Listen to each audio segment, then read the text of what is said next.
Oh, I second the proposal. You can start the debate. ගරු නියෝජ්‍ය කතානායකතුමනි,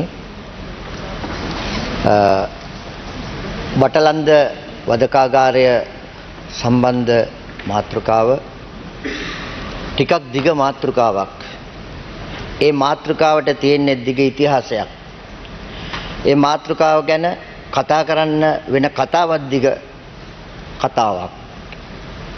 අපට අද කතා කරන්න තියෙන්නේ බටලන්ද නිවාස යෝජනා ක්‍රමේ නීති විරෝධී රැඳවුම් ස්ථාන හා වදකාගාර පිහිටුවාගෙන පවත්වාගෙන යාම පිළිබඳ පරීක්ෂණ කොමිෂන් සභාවේ වාර්තාව පිළිබඳව විෂයගත කොමිෂන් සභා වාර්තාව සකස් කරලා තියෙන්නේ ශ්‍රේෂ්ඨාධිකරණයේ අග්‍රවිනිශ්චයකාරවරයාගේ නියෝගය මත නිර්දේශය මත විනිශ්චයකාර ඩී ජයවික්‍රම එවකට මහාධිකරණ විනිසුරු එන්.ඊ. දිසානායක මහතා විසින් තමයි ඒ වාර්තාවන් සකස් කරලා තියෙන්නේ. ගරු නියෝජ්‍ය කතානායකතුමනි, මේ කාරණාව පාදක වෙන්නේ 1948 අංක 47 දරන පරීක්ෂණ කොමිෂන් සභා පනතේ දෙවන වගන්තිය ප්‍රකාරව 1995 දෙසැම්බර් මාසේ 15 වෙනිදා අධිකාරී පත්‍රයක් මගින් එවකට ජනාධිපතිනිය ලෙස කටයුතු කරපු බණ්ඩාරනායක මහත්මිය විසින් චන්ද්‍රිකා බණ්ඩාරනායක කුමාරතුංග මහත්මිය විසින් දෙන ලද අධිකාරී පත්‍රයේ බව මේ අවස්ථාවේ ප්‍රකාශ කර සිටිනවා. ඒ අධිකාරී පත්‍රයේ ගරු නියෝජ්‍ය කතානායකතුමනි, කාර්යයන් 5ක් විෂයගත කළා ඉදිරිපත් කළා තියෙනවා. ඒ කාර්යයන් 5 අතරේ කාල වේලාව පදනම් කරගෙන එක කාරණයක් පමණක් මේ වෙලාවේ ඉලක්ක කරනවා. විශේෂයෙන්ම එහි ඈ ඡේදය යටතේ යෝජනා කරලා තියෙන්නේ රාජ්‍ය පොහොර නිෂ්පාදන සංස්ථාවේ බටලන්ද නිවාස යෝජනා ක්‍රමේ යම් රඳවා තැබීමේ ස්ථාන 1988 ජනවාරි මාසේ 1 වෙනිදා ඉඳලා 1990 දෙසැම්බර් මාසේ 31 වෙනිදා අතර කාලය ඇතුලේ සිදුවෙච්ච තාඩන පීඩන, මිනීමැරුම් සහ වෙනත් කරුණු කාරණා ආදියට අදාළව කරුණු වාර්තා කරන්න කියලා. ගරු නියෝජ්‍ය කතානායකතුමනි, මේ කියන වකවානුවේ පෞද්ගලිකව මම ලාංකීය ශිෂ්‍ය ව්‍යාපාරය ඇතුලේ කටයුතු කරමින් සිටපු කෙනෙක්. ඉතින් මම අත් වශයෙන්ම මේ අවධිය සීගන්න ගත්තට පස්සේ විශේෂයෙන්ම මේ වදකාගාරයේ ඇතුලේ විජේදාස නියලාරච්චි, ඒ විතරක් නෙවෙයි වෙනත් වදකාගාර ඇතුලේ චරිත ලංකාපුර කාංචන අබේපාල වැනි අයටත් අත් වූ ඉරණම පිළිබඳව තමුන්නාන්සේ හොඳින් දන්නවා. මේ බටලන්ද වදකාගාරයේ පමණක් නෙවෙයි තවත් වදකාගාර 100,000 ගණනක අපේ දේශප්‍රේමී සගයන් අත් වශයෙන්ම දේශපාලනය කිරීමේ වරදට දේශපාලනය කිරීම වරදක් කියලා හිතපු මිනිස්සු විසින් අපේ සගයන් ඝාතනය කළා දැම්මා. ඒ ඝාතන රැල්ලේ අත් වශයෙන්ම අපේ ජීවිත අමතක කළා තිබුණේ. නමුත් අපට අද දවසේ පුළුවන් වෙලා තිනවා මේ සභාගර්භයට ඇවිල්ලා ඒ මියගිය සගයින්ගේ ප්‍රාර්ථනා ඉෂ්ට කිරීම වෙනුවෙන් මොකක් හෝ කරන්න අපට හැකියාවක් මේ අවස්ථාවේ ලැබිලා තිනවා. මම මේ අවස්ථාව ප්‍රයෝජනයට ගන්නවා ඔවුන්හට ඒ ගෞරවය ප්‍රකාශ කිරීම සඳහා අවස්ථාවක් කරගන්න. ගරු නියෝජ්‍ය කතානායකතුමනි, මම මේ වාර්තාව පරිශීලනය කරා. මේ වාර්තාවේ ඇතුලේ තියෙන අන්තිමටම තියෙන දේ මුලින් කියන්නම්.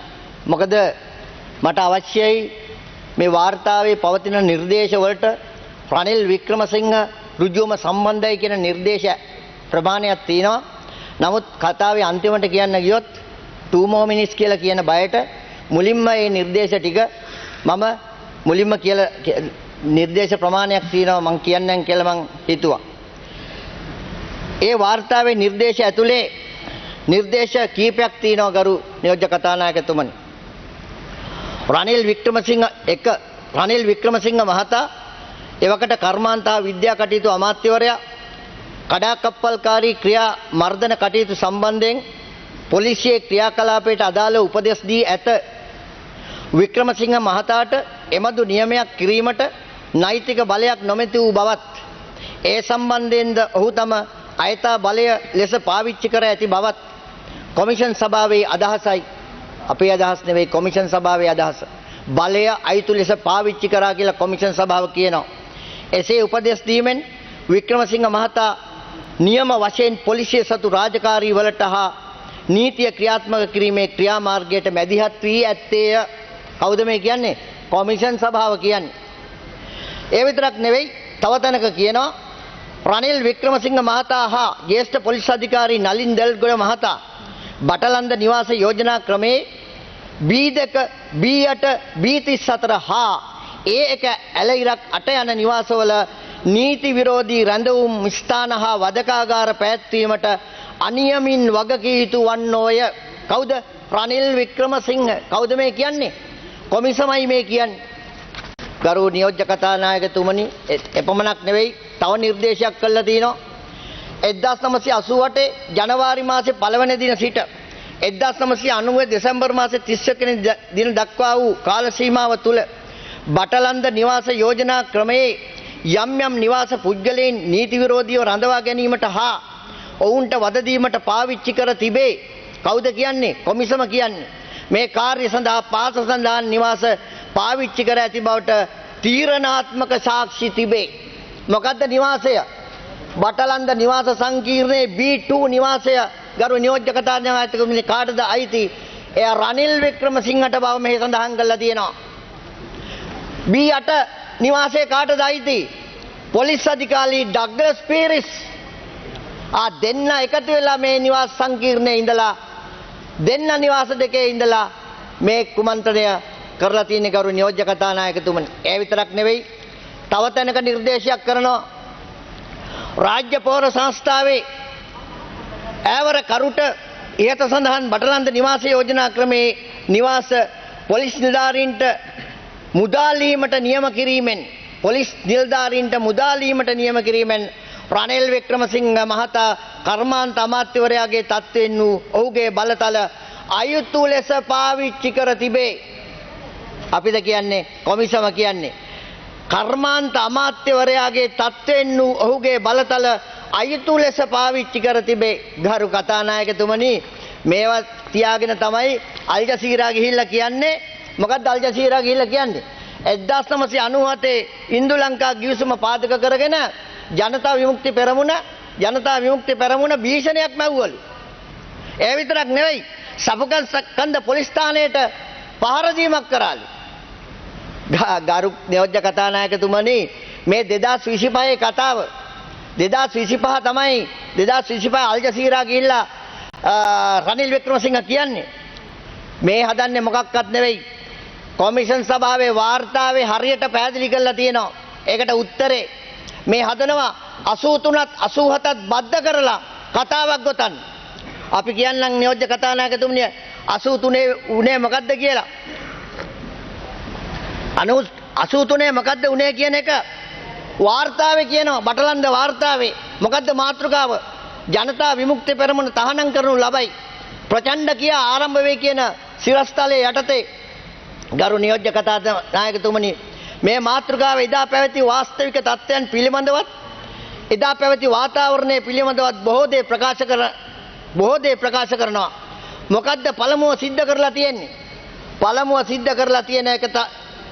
සිද්ධ කරලා තියෙන්නේ ජනතා විමුක්ති පෙරමුණ තහනම් කිරීම. 87 නෙවෙයි 83 ජනතා විමුක්ති පෙරමුණ තහනම් කරලා තිනවා. දෙවනුව සිද්ධ වෙලා තියෙන්නේ මොකද්ද? ප්‍රචණ්ඩත්වය ආරම්භ කිරීම. 83 ජනතා විමුක්ති පෙරමුණ තහනම් කරනවා, ප්‍රචණ්ඩත්වය ආරම්භ කරනවා, 87 දක්වා ගමන් කරනවා. මේක ඇති කරේ තනිකර ජී.ආර්. ජයවර්ධන ඇතුළු එවකට තීච්ච රජය.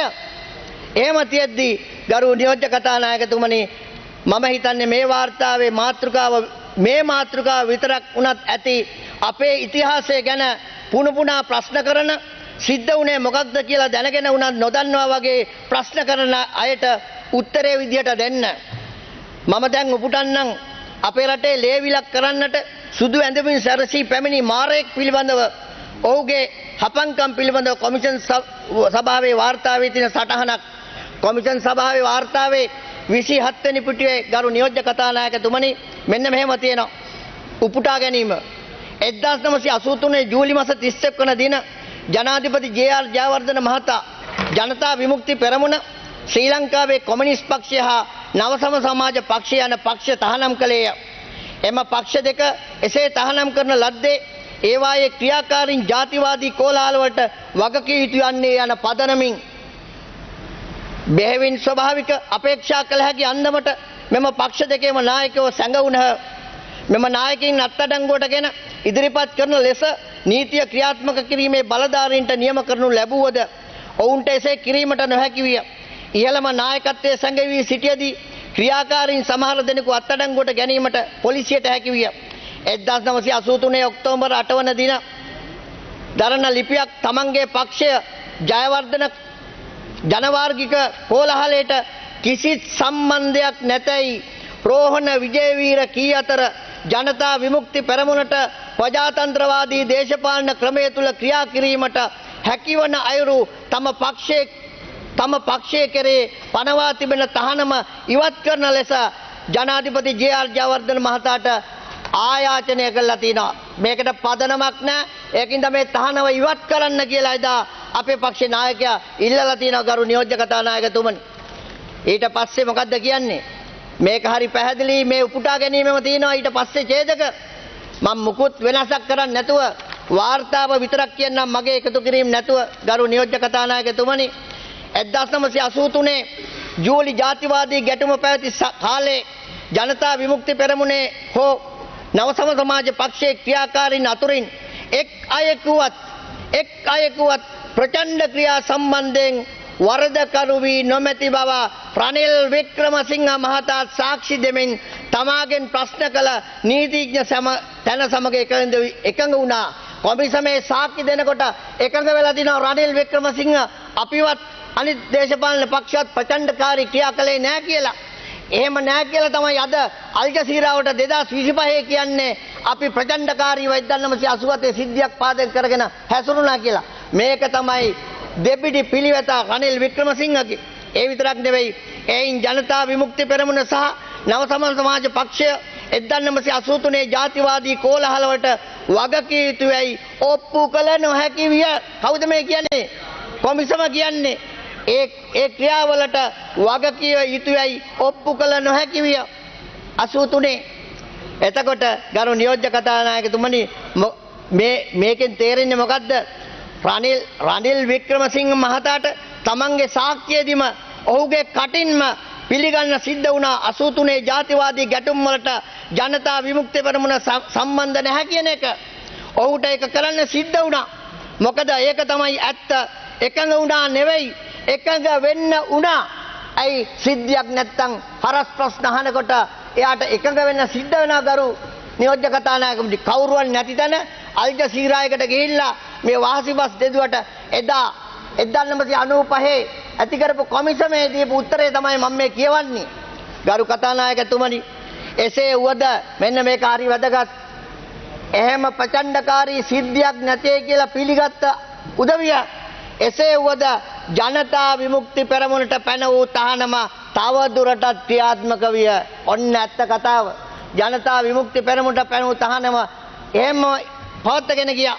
කොමිෂන් සභා වාර්තාව 83ත් 87ත් එකට තියලා මේ කියන දේ 1983යි 87යි එකට කියලා කියන්න හදන මේ දේ එදා රනිල්ගේ සාක්ෂියෙන් රනිල්ම සපත කරපු දේ අද වෙනකොට මතක නැති වෙලා මේක දේශපාලන තක්කටිකමක්ද නැත්නම් මේක අමතක වීමේ රෝගයද කියලා මං අහන්න කැමතියි ගරු නියෝජ්‍ය කතානායකතුමනි. මේ හතර අතේ වනන්නේ කර කියා ගන්න බැරුව ඉන්න මිනිස්සු.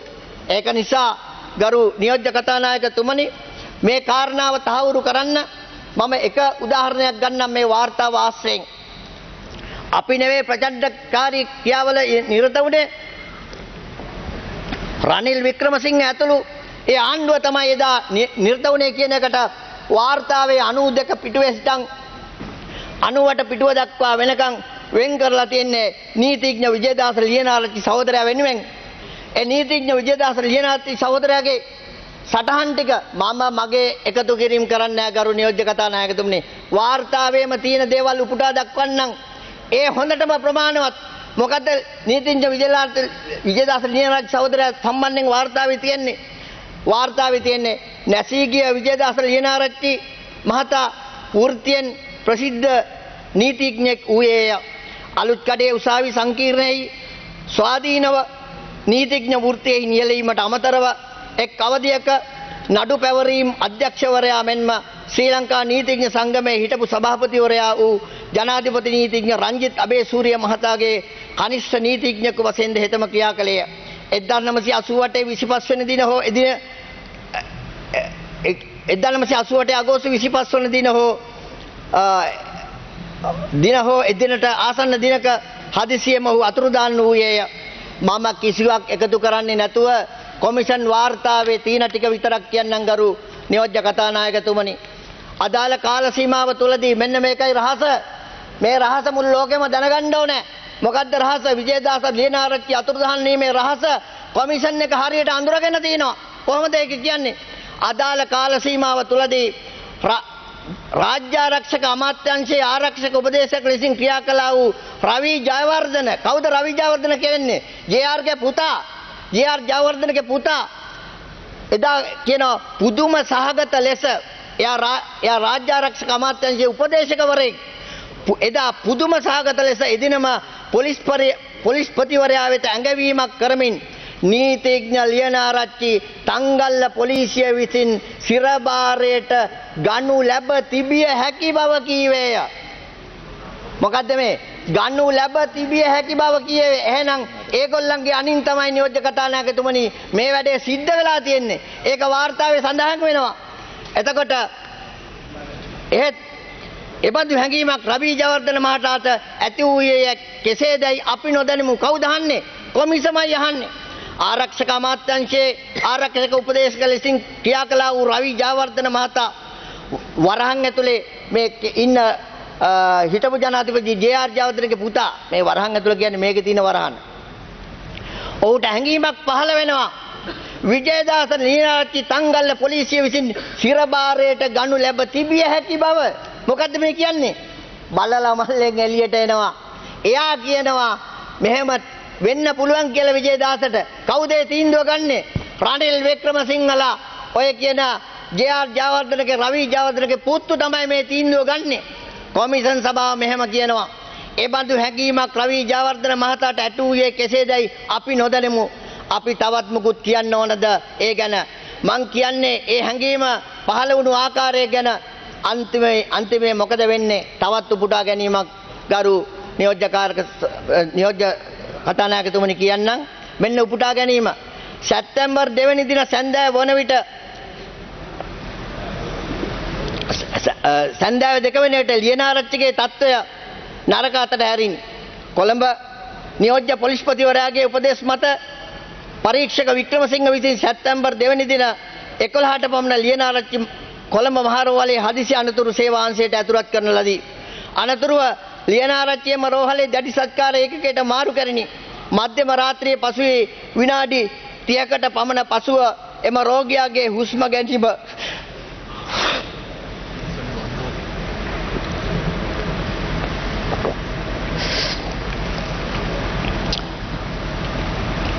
Honorable Sunil Watagala, you have 2 more minutes. හුස්ම ගැනීම නතර විය. මියගිය පුද්ගලයාගේ පශ්චාත් මරණ පරීක්ෂණය කොළඹ අධිකරණ වෛද්‍ය නිලධාරී වෛද්‍ය LB දල්විස් මහතා විසින් පවත්වනු ලැබිනේ. ඔහුගේ නිගමනයන්ට අනුව විජේදාස ලියනාරච්චි මියගොස් ඇත්තේ මොට ආයුධ වලින් සිදු කරනු බහුවිධ පේශී සහ සැකිලි තුවාල සහිත සටහන් කම්පනයෙන් හා ලේ ගැලීමෙනි. මියගේ ලියනාරච්චිගේ සිරුරේ තිබී ඔහුගේ මරණයට පෙර සිදු වූ බාහිර තුවාල ආසන්න වශයෙන් 207ක් වෛද්‍ය අල්විස් මහතා විසින් සටහන් කරනු ලැබ ඇත. මියගිය අයගේ සිරුර පුරාම තිබුයි නොයෙකුත් අභ්‍යන්තර තුවාල වලට අමතර වශයෙන් වූවකි.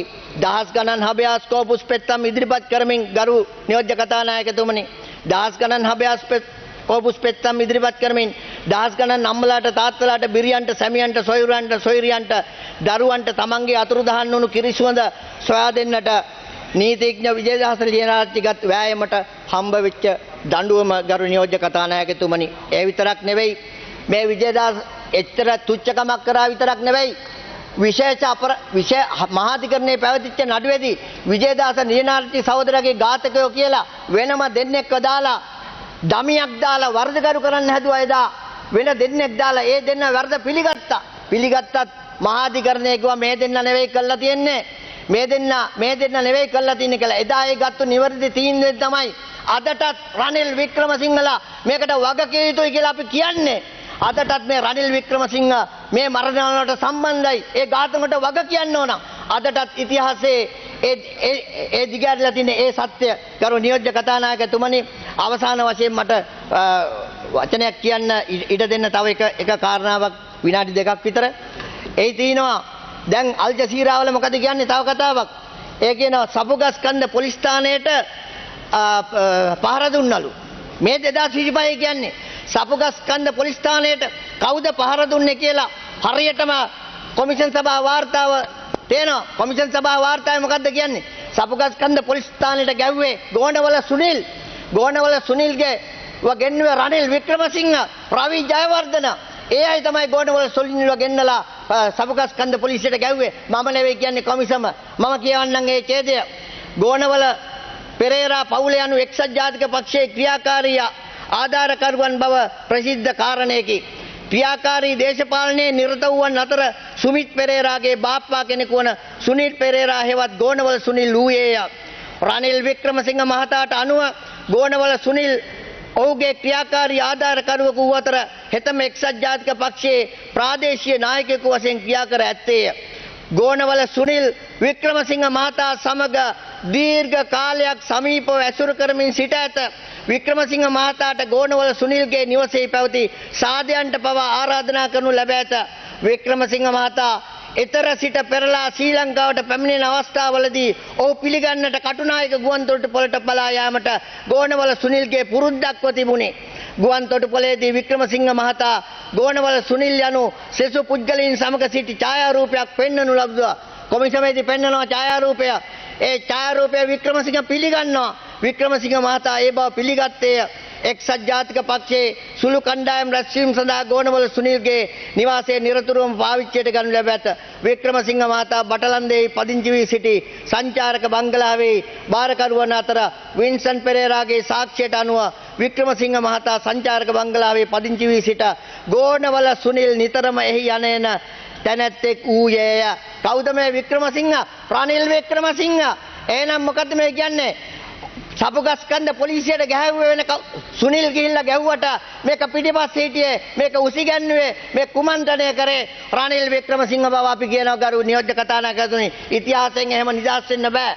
අපි දන්නවා දන්නේ සංග්‍රහයේ 113 එදා එවකට පැවතිච්ච පොලිස්පතිවරයාට මේ ගැන පරීක්ෂණයක් කළා අදාළ නීතිය ක්‍රියාත්මක කරන්න කිව්වට පොලිස් ආඥා පනතත් ඒවත් පෙට්ටගමේ ගහගෙන හිටියා. ඔවුන් පරීක්ෂා කළා නැහැ.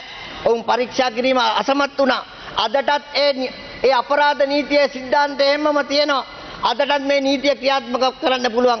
දන්නේ සංග්‍රහයේ 113 අයන් එක මොකද්ද කියන්නේ?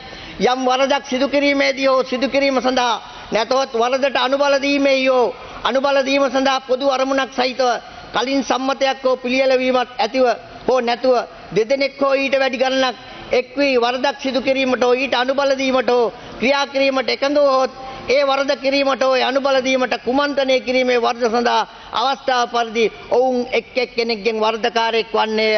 ඉතින් රවි ජයවර්ධන දැන් නම් මිය ගිහිල්ලා රනිල් වික්‍රමසිංහ ජීවතුන් අතර ඉන්නවා. කුමන්ත්‍රණය කරනවා ගෝණවල සුනිල් ලව්ව ගස්සනවා. කුමන්ත්‍රණය කරනවා ඩග්ලස් පීරිස් ලව්ව අපේ සහෝදරවරුන් ඝාතනය කරනවා. ඉතින් මේක පිටිපස්සින් ඉන්නේ රනිල් වික්‍රමසිංහනේ. වෙන කවුද?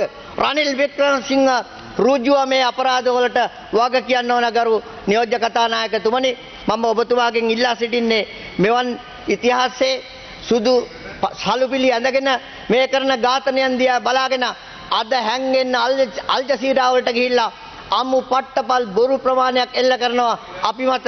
ඉතිහාසයේ අපි දේශපාලනය කරපු වරදට තමයි අපේ සහෝදර සහෝදරයන් මේ විදියට ජීවිත වලින් වන්දි ගවන්න සිද්ධ වුණේ. අපි ඔවුන්ට මේ සාධාරණත්වය ඉෂ්ට කරනවා. මේ ගරු සභාව ඉස්සරහා සපත කර සිටිනවා. එදා ඒ දේශප්‍රේමී අරගලය වෙනුවෙන් අපේ ලාංකීය දේශපාලනය වෙනුවෙන් දේශපාලනය කිරීමේ වරදට පමණක් ඒක වරදක් කියලා අර්ථගන්නුවේ. ඒ සඳහා අපේ දේශප්‍රේමී දූපුතුන් අපේ සහෝදර සහෝදරයන් මේ වෙලාවේ සීගන්නනවා. ඔවුන්ට අපි යුක්තියේ සාධාරණත්වයේ ඉෂ්ට කරනවා කියන ප්‍රතිඥාව දෙනවා. මේ වෙලාවේ මේ බටලන්ද වදකාගාරයේ විතරක් නෙවෙයි 100,000 ගණන් අපේ සගයන් මේ වදකාගාරවල දුක් විඳලා මැරුවා. අනේක විද වද හිංසාවලට ගොදුරු වුණා. ඒ බව ඉතිහාසයේ ලියවිලා තිනවා. ඒක අපරාධයක් කවදාකවත් සංගවන්න බෑ. ඒ අපරාධය අලුයට තියෙන ගිනි පුපුරු වගේ මතුවෙලනවා. ඒ මතු කරන දවස අද අපිට ඒක අවස්ථාවක් කරගන්න පුළුවන්. සැබෑ වරදකරුවන්ට අපි අනිවාර්යෙන් නීතියෙන් දඬුවම් කරනවා කියන ප්‍රතිඥාව දෙමින් මානීය වෙනවා. බොහොමත්ම ස්තුතියි. asianmirror.lk